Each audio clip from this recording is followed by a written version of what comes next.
think that if you're a true Christian, you don't consider Christianity just a part of your life. It is your life. And if you follow the teachings of the Bible, specifically Mark 16:15, which says, "Go out into the world and preach the good news to all creation," then you have an obligation to share that faith with others. If you saw a building on fire and you knew there were people in it, and you knew that you were capable of running in there and saving someone who wouldn't be able to help themselves, if you knew that you could help them, would you just stand there and do nothing? And unfortunately, by not clearly seeing the issue, I think that's what a lot of Christians do, is they just stand there.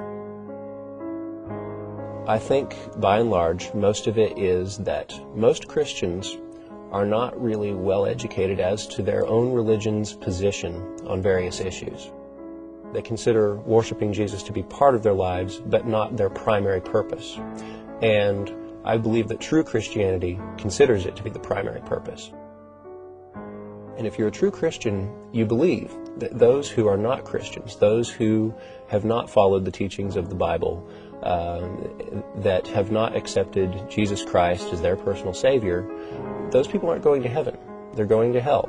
Hell's not a fun place. I have heard Christians, definitely, that have the view that everyone is entitled to their own belief, and that's not necessarily a bad position to have, but if you believe that what they believe is going to earn them a place in eternal suffering, then there's a problem with that, in that you're allowing them to be tortured for eternity, while at the same time believing that you shouldn't save them from that.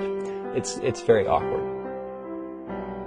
If you really believe that people who are not Christians are going to hell, then that is a very serious consequence. And if you don't take that seriously, I think that you might be compromising your own belief system.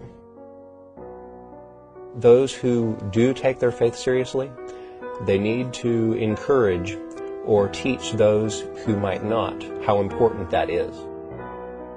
Sometimes I think Christians are afraid of being labeled as a Bible thumper, or to have negative connotations associated with them.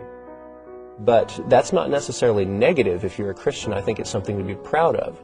There's nothing to be ashamed of if you're a Christian about the Bible or being a Bible thumper. It's something to be proud of. It's something that you take seriously. And it's something that you should encourage others to take seriously as well. And it might require you to challenge yourself, to, stand up in front of crowds, to talk to people that you don't know.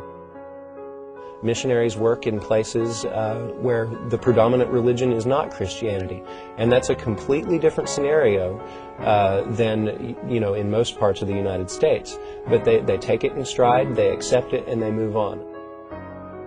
You shouldn't take rejection personally, but consider it that you gave them a fighting chance.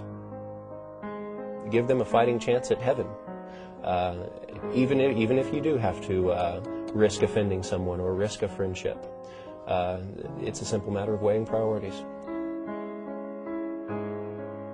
If I were a Christian, of course I would take the Bible seriously. I respect people who take their beliefs seriously. And I would take the Bible's teachings seriously. Among those teachings is the idea that there is a heaven and there is a hell. And those that accept Jesus Christ as their personal Savior go to heaven. Those that don't go to hell. And the implications of that are very far-reaching. And you're an atheist? Yes, I sure am.